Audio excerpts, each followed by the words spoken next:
જુઓ તો ખરા, ખમણની આ પરફેક્ટ જાળી જોઈને તમારા પણ મોંમાં પાણી આવી ગયું ને?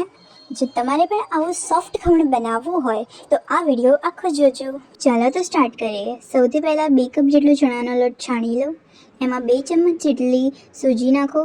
ત્યારબાદ અડધી ચમચ જેટલી હલ્દી. ત્યારબાદ સ્વાદ અનુસાર મીઠું નાખો. 1 ચમચ જેટલું લીંબુ ફૂલ નાખો, જેનાથી ટેસ્ટ વધારે સારો આવશે. પછી 1 ચમચ જેટલી ખાંડ નાખો. હવે એમાં પાણી નાખીને એક પરફેક્ટ બેટર બનાવી લો, કોઈ ગાંઠ ન રહે તે રીતે.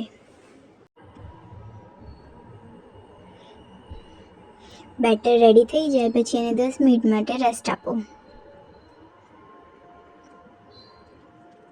10 મિનિટ રેસ્ટ બાદ હવે આપણે આમાં નાખીશું ઈનો.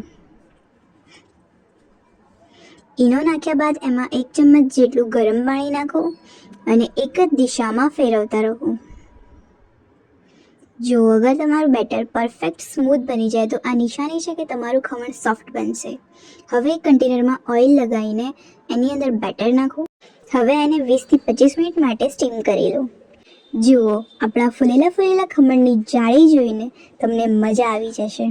સૌથી પહેલાં ખમણના પીસીસ કરી લો. એના પર ગાર્નિશ કરો કોથમીર. પછી ગરમ તેલમાં રાઈ, મીઠા લીમડાના પાન, લીલા મરચાં અને થોડી ખાંડ નાખીને એનો ચટપટો વઘાર કરો.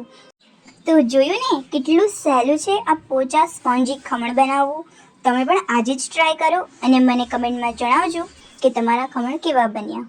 વિડીયોને લાઈક અને ચેનલને સબસ્ક્રાઈબ કરવાનું ભૂલતા નહીં.